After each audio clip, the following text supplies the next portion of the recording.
Let's tie Shane's Stalcup's Emergent Cripple. We start here with a 2487 Tiemco hook, 17-aught uni thread in white. Tie the thread in behind the eye and lay down a really good foundation of thread for the rest of the body. And work that thread clear back down into the bend. We're down deep into the bend.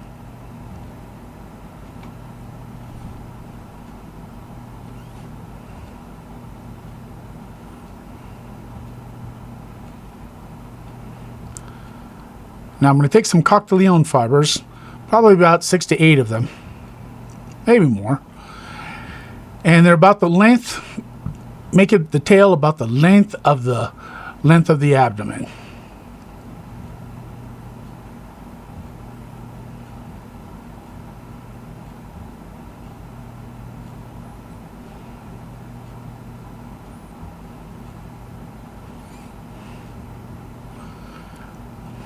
Lash down the rest of that material back up into the thorax area, and I'm going to trim off the butt end sections of the coq de leon.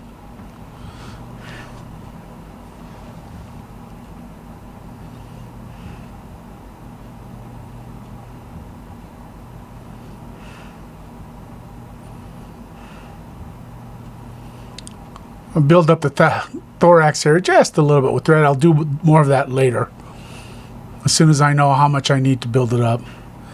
Now I've got some micro tubing, and this is happens to be an olive brown, but it's micro tubing, and I'm going to cut a little taper in it so that I don't get too much of a buildup. You'll be able to see that angle I'm cutting it at, or I've cut it at. And use my nippers. You can use your scissors, no big deal. And you tie it in by that tip. What it does is it traps, even though you're wrapping it down, you still trap a little bit of air in there. So it'll give it a bit of flotation. But it still has that nice transparency and segmentation as you wrap that tubing up to the front of the fly.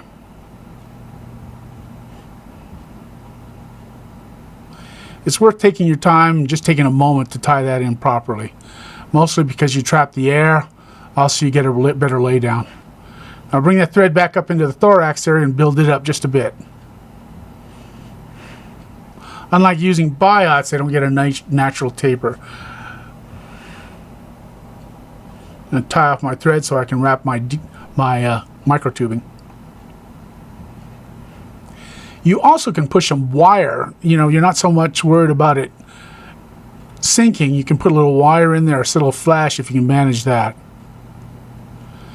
But you can wrap that that micro tubing concentric wraps all the way up into the front, so you can still see the segmentation. And it's good that I'm also using white thread that helps it out. I brought that tubing up into the thorax area, and I'm going to tie it out. And it's because it's tubing and it stretches, it'll get away from you sometimes. So you got to keep your hands on it to begin with, and you got to wrap it down really well.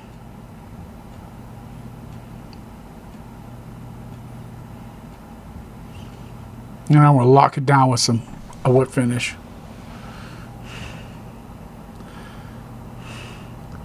Now I've got 2 coq de leon feathers. These happen to be dark dun, and I'm going to match the tips up, and they're going to become my loop wing. I'm tied in by the tips.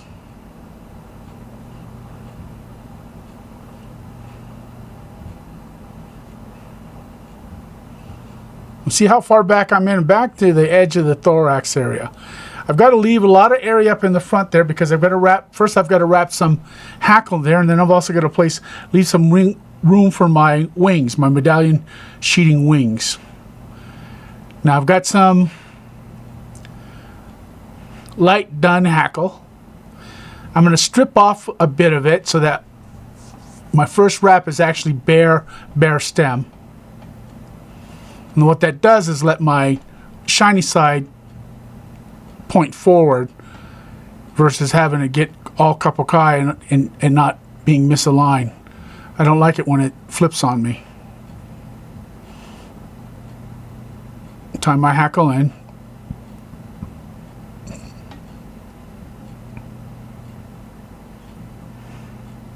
And we'll finish it off.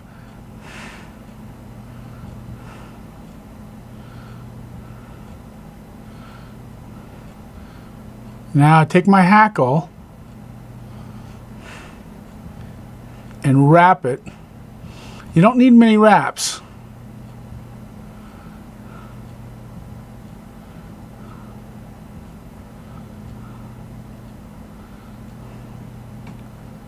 About 4 or 5 depending on the size of the fly. I'm going to tie off that hackle. And see how I still have plenty of room to tie in the loop wing as well as for my medallion sheeting wings. Or wing pads.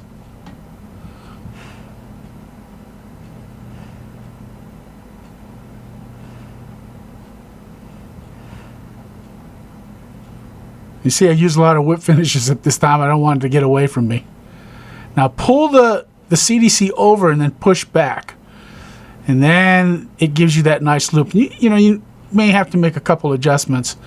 You need to cut out that section right where the loop wing will show out. So you need to take that, cut that hackle out. So you pull it over, push, and then hold with your left hand and then tie down. Now you still have an opportunity to make changes to the size of that loop.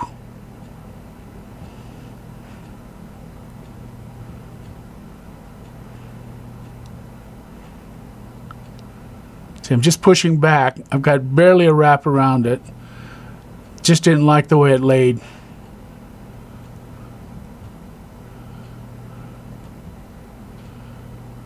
Soft wrap, first wrap. There we go.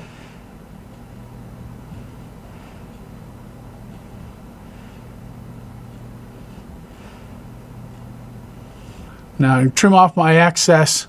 I trim a bit off of the butt sections on the thing, and then with my CDC, and then tie it down. So then I know where I don't want to cut. So now I'm cutting my excess off with my nippers. The problem with these nippers is they'll cut your wrap or thread, so you got to be careful here. That's the only problem with they really do cut down to the quick.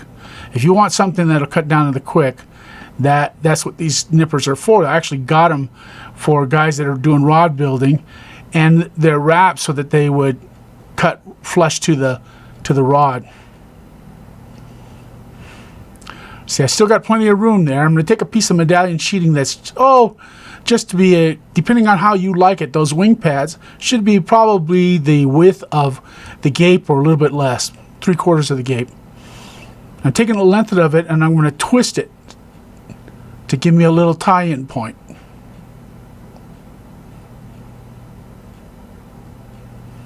And I'm going to lay that tie-in point or that twist point on top of the fly. I'm trimming my wings just a bit.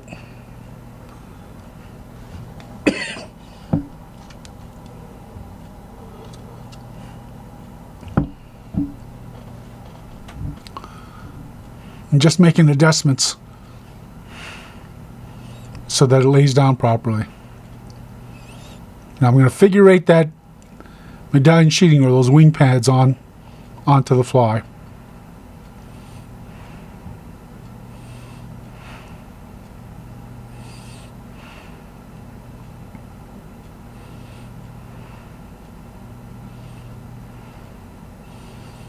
And I've got them on. I'm going to match those wings up together so that I can trim them so they look more like wing pads or wings.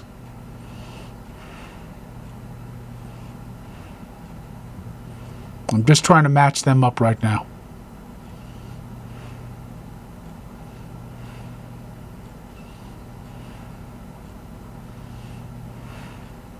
If you can see, I pulled them straight up to match them up. I'll do my trim.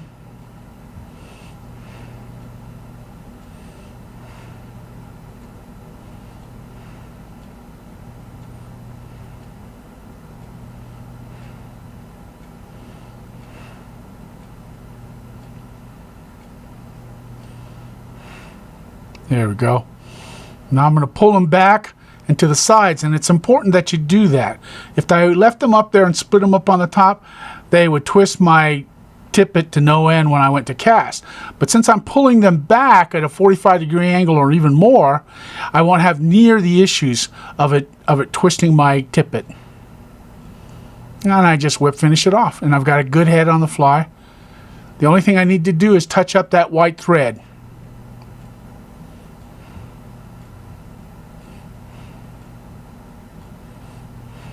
And I'm going to cut a V underneath the eye of the hook, lined up with the point of the hook.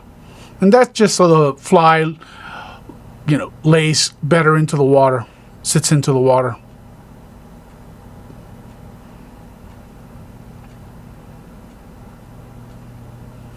I'm taking my legs and pulling them off to the side more once again so that the fly lies better into the water.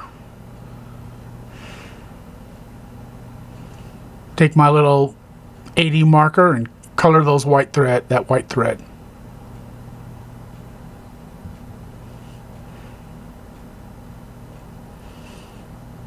And this is my version of Shane Stalcup's Emergent Cripple.